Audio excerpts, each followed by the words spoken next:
بحمدہ تعالی و بکرم مصطفیٰ صلی اللہ علیہ وسلم آج کی شب میں قرآن عظیم کے 27 پارے مکمل ہو چکے۔ اللہ کریم بقیہ 3 پاروں کی تلاوت ہمیں آسانی سے تجوید کے ساتھ پڑھنے اور آپ کو سماعت کرنے کی توفیق عطا فرمائے۔ ہم بالکل ختم قرآن کے قریب آ چکے ہیں اور 2 روز بیچ میں ہیں، اس کے بعد تیسرا دن ختم قرآن کا ہے اور یوں دیکھتے دیکھتے رمضان گزر جائے گا۔ آج ہم نے جو سورتیں تلاوت کی، سورہ ذاریات کا کچھ حصہ، سورہ طور، سورہ نجم، سورہ قمر، سورہ رحمان، سورہ واقعہ اور سورہ حدید، یہ سب بڑی اہمیت کی حامل صورتیں ہیں۔ اس میں سورہ رحمان یہ پورے قرآن کی زینت ہے، اس کو زینت القرآن کہا گیا ہے، قرآن کی زینت ہے۔ جس انداز سے اس میں آیتیں ہیں، جیسا مضمون اس میں بیان ہوا ہے، اس کو سن کر کے لوگ عش عش کر جاتے ہیں۔ میں شروع سے چند آیتوں کو لے کر آپ کے سامنے عرض کرتا ہوں۔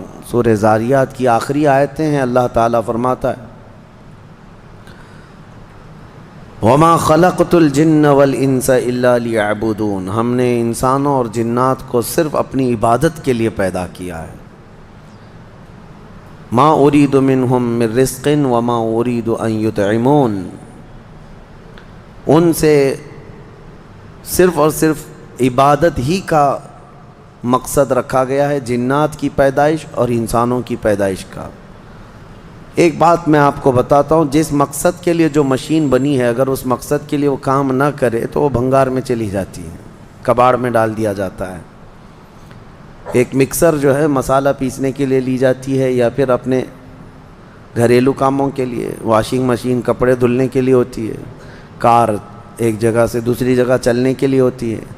لیکن اگر یہ اپنے مقصد میں مشین کام نہ کر رہی ہو تو اس کو کوئی انسان رکھتا نہیں ہے، پھر اس کو اٹھا کر کے کباڑ خانے میں ڈال دیا جاتا ہے، یا اس کو جو ہے بھنگار کر دیا جاتا ہے۔ یہی ہوتا ہے، اپنے مقصد پر جو چیز کام نہیں کر رہی ہوتی اس کو رکھا نہیں جاتا۔ میرے عزیزو، انسان پیدا کیا گیا ہے اللہ کی عبادت کے لیے، اور جب یہ انسان جس کام کی غرض سے پیدا کیا گیا تھا وہ نہ کر رہا ہو تو پھر بیکار ہے۔ اور بیکار مشینوں کو جس طرح کباڑ میں ڈالا جاتا ہے، اسی طرح بیکار انسانوں کا ٹھکانہ دوزخ ہے۔ عبادت نہ کرنے والے یہ دوزخ میں ہیں۔ اسی لیے تو قرآن پاک میں اللہ فرماتا ہے عن المجرمین یتساءلون ما سلککم فی سقر، مجرمین سے جب پوچھا جاتا ہے کہ کیوں تم جہنم میں آئے ہیں تو ان میں اکثر یہی کہتے ہیں قالوا لم نک من المصلین، ہم نماز نہیں پڑھتے تھے، ہم نماز نہیں پڑھتے تھے اس لیے دوزخ میں ڈالے گئے۔ عزیزان گرامی، اس بات کو یاد رکھو۔ اب یہاں ایک سوال یہ ہوتا ہے کہ خالص اگر ہمارا مقصد پیدا کرنے کا عبادت ہی ہے تو پھر صرف عبادت کرنے کے لیے بنایا گیا ہے انسان، تو اب بازار کب کرے گا، گھر کب چلائے گا، بیوی بچوں کو کب دیکھے گا؟ خالص یہ عبادت کے لیے پیدا کیا گیا ہے، تو پھر باقی سارے کام جو کر رہا ہے اس کا کیا ہے؟ میں آپ کو بتاتا ہوں۔ فرمایا کہ اگر کسی نے فجر کی نماز کی غرض سے مسجد میں داخلہ لیا، مسجد میں آیا، نماز پڑھا، اور پھر اس کے بعد مسجد سے باہر نکلتا ہے، مسجد سے باہر یہ سوچ کر کے نکلتا ہے کہ مجھے ظہر میں واپس آنا ہے، ظہر کی نماز پڑھنی ہے، تو فجر سے لے کر ظہر تک جو جو کام کیا اس نے وہ سب عبادت میں شمار ہوگا، کیونکہ وہ انتظار میں تھا دوسری نماز کے، اتنا وقت اس کا عبادت میں گزارا جائے گا۔ بس یہ ہے کہ کوئی حرام کام نہ کیا ہو، باقی وہ تجارت کر رہا ہو، لوگوں سے میل جول کر رہا ہو، اپنے گھر میں بیٹھا ہو، کوئی بھی کام کر رہا ہو، اس کو عبادت میں شامل کر لیا جائے گا۔ اسی طرح ظہر پڑھا اور ظہر کے بعد باہر نکل کر کے یا نماز کے بعد اس نے یہ نیت کی کہ مجھے عصر پڑھنا ہے، عصر کا انتظار، تو انتظار میں جو بھی کام کرے گا وہ سب عبادت میں شمار ہے۔ اس طرح سے صرف تم انتظار میں اپنے 24 گھنٹے کو عبادت بنا سکتے ہو، اور یہی مقصد انسان کی زندگی کا ہے کہ کہ انسان کو عبادت کے لیے بنایا گیا ہے، تو کم از کم اپنی سوچوں سے تو عبادت کرو، اپنی نیت سے تو عبادت کرو۔ آپ یہاں بیٹھے ہیں، بلکہ اللہ کریم کا یہ اس کے دریائے رحمت کو کون جانے، آپ نے یہاں بیٹھ کر کے یہ نیت کی کہ مجھے اس سال حج پہ جانا ہے انشاءاللہ۔ اب اسباب ہیں نہیں ہیں یہ الگ بات ہے، آپ نے بھی ارادہ کیا کہ مجھے حج پہ جانا ہے، تو یہ جو تمہارا عزم تھا، جو نیت کی تھی، حج کب جاؤ گے یہ بات کی بات ہے، لیکن نیکیاں ابھی سے شروع ہو جائیں گی۔ اس کو انتظار حج میں شمار کر کے یہ فرمایا جائے گا کہ حج کے انتظار میں عبادت میں ہے یہ۔ تو کیوں نہ ہم اس طرح کے بڑے کام جو رضائے الہی کے ہیں نیت کیوں نہ کر لیں۔ اللہ تبارک و تعالی جب طاقت دے گا حج کریں گے، جب طاقت دے گا رب تبارک و تعالی مدینے جائیں گے، جب طاقت دے گا رب تبارک و تعالی ہم 100 رکعت نماز پڑھیں گے، ختم قرآن کریں گے، جہاد فی سبیل اللہ کریں گے۔ یہ سب وہ نیتیں ہیں کہ اگرچہ آدمی ابھی نہیں کر رہا ہے لیکن ان کاموں کے انتظار میں ہے تو وہ عبادت میں شمار ہو گیا۔ بہرحال اللہ تعالی ہمیں فضول واہیات سے محفوظ فرمائے۔ سورہ طور اور اس کے بعد سورہ نجم کی ہم نے تلاوت کی۔ سورہ نجم میں معراج کا واقعہ ذکر ہے۔ اس میں نجم جو ہے، جو کہا گیا ہے، نجم سے مراد رسول پاک صلی اللہ علیہ وسلم کی ذات ہے۔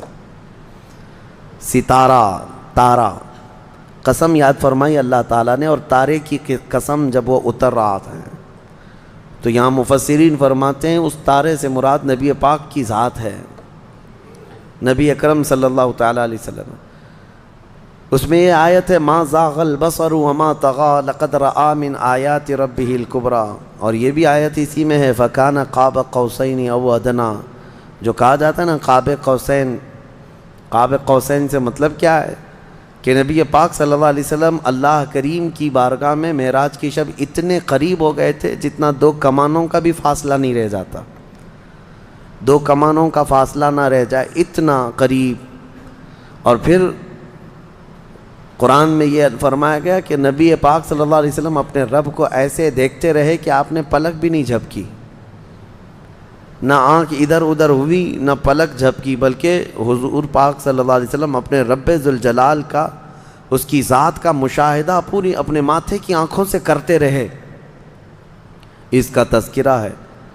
اب اسی لیے فرمایا گیا کس نے دیکھا یہ موسیٰ سے پوچھے کوئی، آنکھ والوں کی ہمت پہ لاکھوں سلام۔ یہاں پر میں ایک نکتہ عرض کرنا چاہتا ہوں۔ سیدنا موسیٰ کلیم اللہ علیہ السلام اللہ کی بارگاہ میں یہ بار بار عرض کرتے تھے نا کہ اے اللہ تو مجھے اپنا دیدار کرا دے، اپنا دیدار کرا دے۔ رب تعالیٰ نے فرمایا تھا لن ترانی، تم مجھے نہیں دیکھ سکتے، لیکن بہت جب اصرار کیا سیدنا موسیٰ علیہ السلام نے تو اللہ نے فرمایا آؤ کوہ طور پہ۔ طور پہاڑی جو ہے یہ سینا ایک علاقہ ہے مصر میں، وہاں موجود ہے۔ موسیٰ علیہ السلام کو اس پہاڑی پر بلایا گیا اور ان سے کہا گیا کہ قریب میں جو ایک درخت ہے اس کی طرف دیکھتے رہو، اس پر ہم اپنی تجلیوں کا اظہار کریں گے۔ اللہ تعالیٰ نے ایک ہلکی سی تجلی، جس کے بارے میں فرمایا جاتا ہے سوئی کے نوک کے سے بھی کم، اتنی ہلکی سی تجلی اپنی ذات کی اس درخت پر ڈالی۔ موسیٰ علیہ السلام ابھی پورا کھلی آنکھوں سے دیکھ بھی نہیں پائے تھے، پلک جھپکتے دیکھا تو غش کھا کر گر پڑے، بے ہوش ہو گئے، اور پہاڑ پورا جل گیا۔ وہ جلا ہوا پہاڑ آج بھی موجود ہے، آج بھی ہے۔ وہ درخت ہو کہ اس کا سایہ پورے پہاڑ پر پڑا اور پہاڑ پورا سرما بن گیا جل کر کے۔ اب موسیٰ علیہ السلام کو جب افاقہ ہوا تو آپ کہتے ہیں اے اللہ تو بہت بلند و بالا ہے، تو بہت بلند و بالا ہے تیری ذات۔ اس کے بعد موسیٰ علیہ السلام جب اپنی قوم میں آئے تو ان کی آنکھوں کی روشنی کا حال یہ تھا کہ وہ 3 میل دور، یعنی تقریباً 4.5 کلومیٹر، 4.5 کلومیٹر اندھیری رات میں کسی کالے پتھر پر ایک کالی چونٹی بھی رینگتی ہو تو حضرت موسیٰ علیہ السلام دیکھ لیتے تھے۔ اور ان کی آنکھوں میں آنکھیں ڈال کر کے اگر کوئی غور سے دیکھتا تو اندھا ہو جاتا۔ موسیٰ علیہ السلام کی آنکھوں میں جو جلال تھا وہ ہلکی سی تجلی جو آپ نے دیکھی تھی کوہ طور پر، تب آنکھوں کی روشنی کا حال یہ تھا اور ان کی آنکھوں کے جلال کا حال یہ تھا کہ کوئی آنکھوں سے آنکھیں ملا کے دیکھ نہیں پاتا۔ اور سخت سیاہ رات میں 4.5 کلومیٹر دور اگر کسی پتھر پر چونٹی رینگ رہی ہو تو موسیٰ علیہ السلام دیکھ لیتے تھے۔ یہ ہلکی تجلی دیکھنے والوں کی آنکھوں کا حال ہے، اور جو رب ذوالجلال کی پوری ذات کا مشاہدہ کیا ہو اس سرور عالم صلی اللہ تعالیٰ علیہ وسلم کی آنکھوں کا حال کیا ہوگا؟ اور کوئی غیب کیا تم سے نہاں ہو بھلا یا رسول اللہ، جب نہ خدا ہی چھپا تم پہ کروڑوں درود۔ اسی لیے فرمایا اعلیٰ حضرت نے، جس طرف اٹھ گئی دم میں دم آ گیا، اس نگاہ عنایت پہ لاکھوں سلام۔ ہاں بس یہ ہے کہ نبی پاک صلی اللہ تعالیٰ علیہ وسلم کو بلایا گیا تھا، اس لیے نہ غشی آئی نہ بے ہوشی آئی، نہ اللہ کریم کی بارگاہ میں۔ قرآن میں یہ فرمایا اللہ نے، ما زاغ البصر وما طغى، آپ کی آنکھیں نہ جھپکیں نہ بہکیں، ادھر ادھر نہیں ہوئیں، اپنے رب کے جلووں کا مشاہدہ کرتی رہیں۔ کیوں؟ اس لیے کہ جن کو خود رب تبارک و تعالیٰ بلایا ہو۔ یہاں سے اور ایک نقطہ میں بتاتا ہوں، کوئی خود سے اگر کوئی چیز حاصل کرنا چاہے تو بالکل ممکن نہیں، لیکن رب کسی کو دینا چاہے تو یہی تو اہل سنت و جماعت کا عقیدہ ہے۔ علم غیب جو حضور صلی اللہ علیہ وسلم کے لیے ہم مانتے ہیں، یہ لوگ کہتے ہیں یہ سنی بریلوی سب شرک کر جاتے ہیں، رسول کے لیے بھی غیب کا علم مانتے ہیں کہ اللہ عالم الغیب والشہادہ ہے، رسول کیسے عالم الغیب ہو گئے؟ میاں یہی تو سمجھنے کی بات ہے کہ ہم یہ نہیں کہتے کہ رسول بھی اللہ کی طرح علم غیب رکھتے ہیں، نہیں، ہم یہ کہتے ہیں اللہ جسے چاہے جتنا عطا فرمائے، اور اس نے اپنے رسول کو بے حساب عطا کیا، یہ قرآن میں ہے، تو تمہارا اور میرا جھگڑا کس بات کا؟ اللہ کی عطا پر ہے، اللہ کی عطا پر جھگڑا کرو گے؟ تمہیں یہ ماننا ہوگا۔ ہاں اگر کوئی یہ کہتا ہے کہ نہیں رسول کا خود کا ذاتی علم ہے تو اس کو کہو کہ گمراہ ہو گیا یہ شخص، ہم اس کو نہیں مانتے۔ رسول پاک صلی اللہ علیہ وسلم کو ہو یا دنیا میں کسی بھی شخص کے بارے میں تم اگر یہ مانتے ہو کہ اس کی خود کی حاصل کی بھی طاقت ہے، ہم اس شخص کو کہتے ہیں کہ یہ شرک کی طرف جا رہا ہے۔ ہاں یہ کہو کہ اللہ کی عطا سے اللہ جس کو جو چاہے عطا فرمائے، اللہ جس کو جو چاہے عطا فرمائے۔ ایک بیچارے بہکے ہوئے صاحب ہیں، ہم نے یہ دلیل ان کے سامنے رکھی، بھائی ذاتی اور عطائی کا فرق سمجھو، ذاتی اور عطائی۔ ذاتی کا مطلب اللہ کی جتنی طاقتیں ہیں وہ اس کی خود کی ہیں، اس کو کسی نے دیا نہیں ہے، اور رسول کو جو کچھ بھی ملا ہے وہ ان کی خود کی نہیں ہے بلکہ یہ اللہ کی عطا کی ہوئی ہیں، اللہ کی۔ بات سمجھ میں آئے؟ صاحب جو ہے وہ بھڑک گئے اور کہا کہ یہ سب فرق آپ نے پیدا کیا ہے، اس کا مطلب یہ ہے کہ اللہ جسے جو چاہے وہ سب دے گا۔ کہا اس میں تمہارا اور ہمارا اللہ مشورہ نہیں لے گا کہ کس کو کیا دینا ہے۔ کسی کو علم سے نوازا، کسی کو دولت سے نوازا، کسی کو صورت سے نوازا، کسی کو سیرت سے نوازا، وہ جس کو جو دینا چاہے۔ جب وہ کائنات میں اپنے محبوب کو بے پناہ علم عطا کرتا ہو تو تمہیں جھگڑا کس بات کا ہے؟ تو ان صاحب نے ایک چبھتا ہوا سوال یہ کیا، اچھا تو آپ یہ مان لیں گے کہ اللہ جس کو جو چاہے وہ عطا کر دے گا، تو پھر ہو سکتا ہے کہ اللہ اپنی طرح دوسرا اللہ بھی بنا دے کسی کو؟ کہاں کی بات کہاں لے جا کر کے فٹ کر رہے ہو؟ ہم نے پوچھا کہ اپنی طرح اللہ بنانے کا مطلب کیا ہے آپ کا؟ اپنی طرح ایک خدا، اور یہ ایتھسٹ لوگوں کا سوال ہے جو ملحد ہیں۔ ہم نے ان سے کہا کہ ٹھیک ہے، آپ کہنا کیا چاہتے ہیں؟ یعنی اللہ دوسرا خدا بنا سکتا ہے؟ یعنی دوسرا خدا؟ تو میں ہی آپ سے سوال کرتا ہوں، چلیے آپ کے حساب سے اگر خدا نے دوسرا خدا بنایا تو مجھے یہ بتاؤ، یہ دوسرے نمبر والا خدا، اس کے بارے میں عقیدہ کیا ہونا چاہیے؟ ہمارا عقیدہ یہ ہے ہمارا عقیدہ خدا کے بارے میں کیا ہے وہ سنو. دوسرا کیوں نہیں بنا سکتا اللہ؟ دوسرا اگر بنایا تو اس کے بارے میں جب بھی تم کہو گے تو یہ کہو گے یہ خدا کا، یہ پہلے والے خدا کا بنایا ہوا ہے. کیا کہو گے؟ دوسرا والا کیا ہوگا؟ بنایا. اور جو بنایا ہوا ہے اس کو کہتے ہیں مخلوق. جو چیز بنی ہوئی ہے اس کو کیا کہتے ہیں؟ مخلوق. مخلوق کبھی خالق ہو ہی نہیں سکتا. مخلوق ہونا ایک ایسا عیب ہے کہ وہ خالق میں نہیں آ سکتا، خدا میں نہیں ہو سکتا. اگر وہ خود پیدا ہوا ہے کسی سے تو پھر ہم اس کو خدا مانتے ہی نہیں. ہم اس کو خدا مانتے ہی نہیں. ہم خدا جس کو مانتے ہیں وہ لم یلد ولم یولد، وہ کسی سے پیدا ہوا ہی نہیں اور نہ اس سے کوئی پیدا ہوگا. بہرحال یہ بھونڈے جو سوالات ہیں یہ شیطانی دماغ کی پیداوار ہے.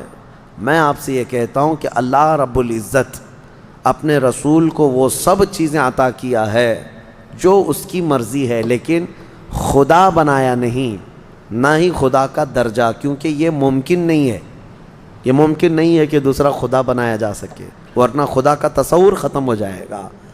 ہاں اسی لیے ہم اکثر میں یہ شعر پڑھتا ہوں، میں مانتا ہوں اے عقل والو میرا محمد خدا نہیں ہے، مگر دلوں میں یہ نقش کر لو کہ وہ خدا سے جدا نہیں ہے.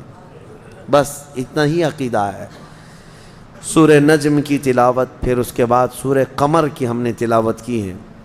سورہ قمر میں اللہ تعالیٰ نے حضرت نوح علیہ السلام کی قوم پر جو عذاب آیا اس کا ذکر فرمایا. طوفان نوح جو آیا تھا، فدعا ربہ انی مغلوب فانتصر. حضرت نوح علیہ السلام یہ وہ نبی ہیں جن کو اللہ نے 950 سال کی عمر عطا کی. کتنے؟ 950 سال. اور وہ تبلیغ کرتے رہے. 950 سال کوئی چیز ہے؟ آپ اندازہ کر سکتے ہیں. اور 950 سال تبلیغ کرنے کے بعد ان کی تبلیغ سے صرف 80 لوگ ایمان لائے تھے. ان کی بیوی بھی کافرہ تھی، ان کا بیٹا کافر تھا، وہ ایمان نہیں لائے. مایوس ہونے کی ضرورت نہیں میرے عزیزو. یہاں جمعہ 8 دن ہوتے ہیں دعوت دیتے ہوئے لوگوں کو اور پھر تھک جاتے ہیں. ہماری تو کوئی سنتا ہی نہیں ہے. وہ 950 سال تک تھکے نہیں اللہ کے نبی. دین کی دعوت ایسا نہیں ہے کہ تم سوچتے ہو ابھی میں دعوت دوں ابھی فوراً یہاں اثر ہو جانا چاہیے. انگریزی دوائیوں کی طرح سمجھتے ہو، ادھر گولی دیا ادھر بخار اترنے لگ جائے. ہاں دعوت، دین کی دعوت، ایمان کی دعوت، اس میں وقت لگتا ہے. نبیوں میں بھی اللہ کے رسول صلی اللہ تعالیٰ علیہ وسلم کی دعوت جب شروع ہوئی تو کیا مکہ میں جب آپ نے اعلان فرمایا تھا سینکڑوں لوگ آ گئے تھے. پورے مجمع سے ایک 9 سال کا بچہ، وہ بھی حیدر کرار، ایمان لائے. عورتوں میں حضرت خدیجہ آئیں. دھیرے دھیرے دعوت بڑھتی گئی ہے. دین کی باتیں آپ دوسروں تک پہنچائیں، اچھائی کا حکم دیتے رہیں اور مایوس نہ ہوں کہ میری کوئی سنتا نہیں. وہ اللہ کی مرضی ہے، جب چاہے ان کے دلوں میں بات ڈال دے گا. تم اپنے کام جاری رکھو. 950 سال کے بعد حضرت نوح علیہ السلام نے عرض کیا کہ مولا میں مغلوب ہو گیا، تو مدد نازل فرما. تو اللہ تعالیٰ نے فرمایا ٹھیک ہے نوح، تم ایک کشتی بناؤ، ہم دنیا میں پانی بھیجنے والے ہیں. یہ اللہ کے نبی کو معلوم تھا. حضرت نوح علیہ السلام نے اپنی قوم کو ڈرایا بھی کہ اللہ کا عذاب آئے گا. وہ مذاق اڑاتے تھے حضرت نوح علیہ السلام کا، بہت مذاق کرتے تھے. کبھی کبھار تو ایسا تھا کہ حضرت نوح علیہ السلام کو مارتے تھے، پورا دن آپ بے ہوش ہو جاتے تھے، اور ان کے مارنے میں مدد ان کی بیوی کرتی تھی. کافروں کو حضرت نوح علیہ السلام کی خبر دیتی تھی، مدد کرتی تھی. بہرحال حضرت نوح علیہ السلام نے کشتی بنانا شروع کیا. وہ اتنی بڑی کشتی تھی لکڑی کی جس کو عام طور پر ڈھکیل کے بھی لے جایا نہیں جا سکتا تھا. وہاں کوئی آس پاس سمندر اور ندی بھی نہیں. اس پر بھی لوگ مذاق اڑانے لگے کہ خشکی میں اتنی بڑی کشتی بنا رہے ہو، اس کو اٹھا کر سمندر تک لے جاؤ گے کیسے؟ انہوں نے کہا اس وقت بھی کہ آ جاؤ میری کشتی میں، اگر اللہ کا عذاب آیا تو تم سب ہلاک ہو جاؤ گے. وہ سب مذاق اڑاتے تھے. کون سا عذاب؟ کیسا عذاب؟ تو پھر اللہ فرماتا ہے فَفَتَحْنَا أَبْوَابَ السَّمَاءِ بِمَاءٍ مُنْهَمِرٍ، ہم نے آسمان کے سارے دروازے کھول دیے پانی سے. وَفَجَّرْنَا الْأَرْضَ عُيُونًا، اور پھر ہم نے زمین کو پھاڑ دیا کہ زمین پانی اگلنے لگ گئی. فالتقى الماء على امر قد قدر، پانی بڑھتا گیا اتنا کہ آسمان سے بھی برستا تھا، زمین سے بھی نکلتا تھا. میرے عزیزو، آپ نے تو ممبئی میں باڑھ دیکھی ہے، سیلاب دیکھی ہے. یہاں پانی جب بھر جاتا ہے تو موت گلے تک آ جاتی ہے، خوف طاری ہوتا ہے. یہ تو ہلکا پھلکا پانی، 1 مالا ڈوبا ہوگا، کسی کا 2 مالا. لیکن وہ نوح علیہ السلام کے زمانے میں جو طوفان آیا، زمین کا کوئی پہاڑ بھی باقی نہیں تھا، اس کے اوپر پانی جا چکا تھا. زمین پر کوئی پہاڑ بھی باقی نہیں تھا. جو کفار آپ کی کشتی میں نہیں آئے وہ سب غرق ہوئے، یہاں تک کہ ان کا بیٹا جو کشتی میں نہیں آیا، آپ نے فرمایا تھا یا بنی ارکب معنا ولا تکن مع الکافرین، اے میرے بیٹے آ جا، ہمارے ساتھ سوار ہو جا، کافروں کے ساتھ مت جا. اس نے کہا تھا قال سآوی الی جبل یعصمنی من الماء، میں ایک پہاڑ کے اوپر جاؤں گا، مجھے پانی سے میں بچ جاؤں گا. اللہ نے فرمایا لا عاصم اليوم، آج کے دن کوئی بچانے والا نہیں ہے تمہیں، سب ختم ہو گئے. حضرت نوح علیہ الصلاۃ والتسلیم کی کشتی میں جتنے لوگ سوار تھے، یہ کشتی تقریباً 40 دن تک روئے زمین پر، پانی پر تیرتی رہی. پھر جب طوفان ختم ہوا تو کنارے پر جا کر کے یہ لگی، اس میں کئی دن گزر گئے. تو اللہ کی حمد بیان کی آپ نے، اور اللہ کریم کی اس نجات پر شکر بھی ادا کیا اللہ کا. وہ 10 محرم کا دن تھا. تو نوح علیہ السلام کی قوم پر آیا ہوا عذاب کا ذکر سورہ قمر میں اللہ تعالیٰ نے فرمایا ہے. اور اس سورہ قمر میں ایک آیت مکرر 4 مرتبہ اللہ تعالیٰ نے ارشاد فرمایا وَلَقَدْ يَسَّرْنَا الْقُرْآنَ لِلذِّكْرِ فَهَلْ مِن مُدَّكِرٍ، ہم نے قرآن یاد کرنے کے لیے آسان بنایا، ہے کوئی یاد کرنے والا؟ جواب دینا آپ لوگ اللہ کی بارگاہ میں. اللہ فرما رہے ہیں ہم نے یاد کرنے کے لیے قرآن آسان کیا ہے کوئی یاد کرنے والا؟ شاید اکثر مسلمان یہی کہیں گے ہم یاد کرنے والے نہیں ہیں. یاد کرنا تو دور کی بات ہے، پڑھنے والے نہیں ہیں. صفحہ 2 صفحہ پڑھ کر کے بھاگنے کا جی چاہتا ہے. ہم دیکھتے ہیں قرآن ہاتھ میں لیتے ہی کتنے لوگوں کا دل بے قابو ہونے لگتا ہے، اکتاہٹ آنے لگتی ہے. نعوذ باللہ من ذالک. یہ وہ دل ہیں جو کالے ہو چکے ہیں، یہ وہ دل ہیں جو بیمار ہو چکے ہیں گناہوں کی وجہ سے. ان کے ہاتھوں میں قرآن زیادہ دیر تک نہیں آ سکتا. اللہ کریم فرما رہا ہے کہ ہم نے قرآن یاد کرنے کے لیے آسان بنایا. میں سب کے لیے نہیں کہتا الا ماشاء اللہ. ابھی تو سال بھر کی بات تو چھوڑو، رمضان آیا ہے، ذرا گریبان میں جھانک کر کے دیکھنا کتنے پارے آج تک تلاوت کر چکے، تراویح کو چھوڑ کر کے. قرآن کتنے لوگ اٹھائے، کتنے لوگوں نے پڑھا، کتنی تلاوت ہوئی. اللہ کی بارگاہ میں سب جواب دینا ہوگا آپ کو.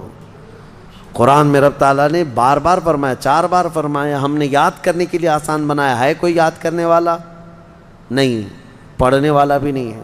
گھروں میں جو قرآن رکھے ہوئے ہیں مصحف، اس پر تو دھول جمع ہو رہی ہے، لوگ اس کو بھولے سے بھی ہاتھ نہیں لگاتے. عزیزان گرامی، حدیث پاک میں ہے میرے آقا فرماتے ہیں کل قیامت کے دن جس کے خلاف قرآن اور رمضان کھڑے ہو جائیں گے اس کو دوزخ میں جانے سے کوئی نہیں بچا سکے گا. جھگڑا کریں گے یہ قرآن اور رمضان، جس کے خلاف کھڑے ہو گئے کہ مولا اس کو دوزخ میں بھیجنا ہے، اللہ ان کی سفارش پر ان کو دوزخ بھیجے گا اور ان سے دوزخ سے بچانے والا پھر کوئی نہیں ہوگا. قرآن اور رمضان یہ کمبینیشن ہے، اس کو آپ رمضان میں کثرت سے پڑھو، تلاوت کرو، اور جسے نہیں آتا وہ سیکھنے کی تو کوشش کرو. میرے اپنے اندازے کے مطابق عام دماغ رکھنے والا، بہت اعلیٰ دماغ نہیں، عام دماغ رکھنے والا بندہ بھی 40 دن میں قرآن سیکھ سکتا ہے. بہت آسان ہے. پر ڈے اگر ایک حرف بھی سیکھا تو الف سے لے کر یا تک 29 حرف ہیں، 29 حرف ہیں. اور زبر زیر پیش، 2 زبر 2 زیر 2 پیش، مد جزم تشدید، یہ کل ملا کر کے جو حرکتیں ہیں یہ 11 ہیں. ایک دن ایک حرف سیکھے اور ایک دن ایک حرکت سیکھے تو 11 اور 29 40 دن ہو جاتے ہیں. 40 دن میں یہ تو پورا قرآن سیکھ جانا چاہیے. اس کو بڑا آسان ہے. میں یہ نہیں کہہ رہا کہ آج ہی بیٹھ کر کے 2 صفحے پڑھو. آج خالی الف پڑھ کر کے چلے جاؤ، دوسرے دن صرف با پڑھ کر کے چلے جاؤ، تیسرے دن صرف تا پڑھ کے چلے جاؤ، چوتھے دن صرف سا پڑھ کے چلے جاؤ، ایک حرف بھی ایک دن سیکھ لیا تم نے تو 40 دن میں تمہیں آ جانا چاہیے۔ برسوں ہو گئے، جوانیاں ختم ہو گئی، بڑھاپا آ گیا، لیکن قرآن نہیں آتا۔ اس کی وجہ ہے کہ تم نے کوشش ہی نہیں کیا۔ درس قرآن اگر ہم نے نہ بھلایا ہوتا، یہ زمانے نے زمانہ نہ دکھایا ہوتا، وہ زمانے میں معزز تھے مسلمان ہو کر، آج ہم خار ہوئے ہیں تاریک قرآن ہو کر، قرآن کو چھوڑ کر کے۔ بہرحال سورہ قمر کے بعد اللہ کریم نے جو سورہ ہمیں قرآن پاک میں عطا فرمائے وہ سورہ رحمان ہے۔ سورہ رحمان، اس میں جھنجھوڑنے والی آیتیں ہیں۔ اللہ تعالیٰ نے بار بار جنات اور انسانوں سے یہ سوال فرمایا، فَبِأَيِّ آلَاءِ رَبِّكُمَا تُكَذِّبَانِ، بتاؤ اے جنات و انسانوں تم میری کون کون سی نعمتوں کو جھٹلاؤ گے۔ نبی پاک صلی اللہ علیہ وسلم جب یہ سورہ تلاوت کر رہے تھے تو صحابہ خاموشی سے سنتے رہے۔ پھر جب سورہ پوری مکمل تلاوت ہوئی تو نبی اکرم صلی اللہ علیہ وسلم فرماتے ہیں، میں نے یہ جنات کے سامنے تلاوت کی، وہ تم سے بہتر جواب دے رہے تھے، جنات تم سے بہتر جواب دے رہے تھے۔ وہ روتے جا رہے تھے، سجدوں میں گر جاتے اور یوں کہتے تھے، اے اللہ ہم تیری کسی بھی نعمت کو نہیں جھٹلاتے، فلک الحمد یا اللہ، تمام تعریفیں تیرے لیے ہیں اے رب کائنات۔ سورہ رحمان پڑھنے کے بعد رونگٹے کھڑے ہو جانا چاہیے۔ تمہیں کون کون سی نعمتوں سے اللہ نے نہیں نوازا، کون سی نعمتیں نہیں ہیں۔ ایک سانس لیتے ہو نعمت ہے، ایک سانس چھوڑتے ہو یہ اللہ کی نعمت ہے۔ اگر سانس نہ لے سکو تو موت ہے، اور سانس لے لیا لیکن واپس نہیں نکلتی ہے تو بھی موت ہے۔ تمہارے لیے ایک آدھا گلاس پانی یہ اللہ کی نعمت ہے۔ پانی مل جانا نعمت ہے، اور پانی مل گیا۔ پیاس لگنا بھی نعمت ہے، اگر پیاس نہ لگے تو پانی بھی نہ پی سکو۔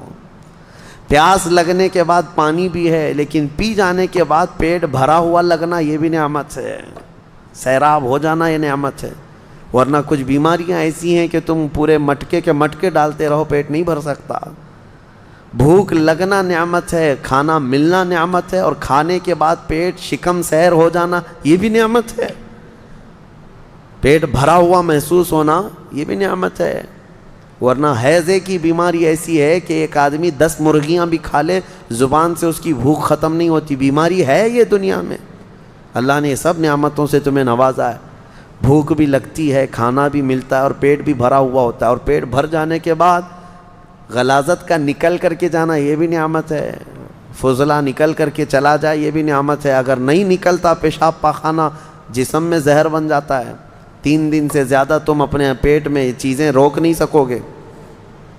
اس کے بعد ہوگا یہ کہ پیشاب نہیں ہو رہا ہے، پخانہ نہیں ہو رہا ہے، تو جاؤ ڈائلیسس مشین میں، اس لیے کہ پیشاب کا پانی پورے جسم میں خون کے ساتھ مل کر کے تمہارا کریٹینن بڑھا دے گا۔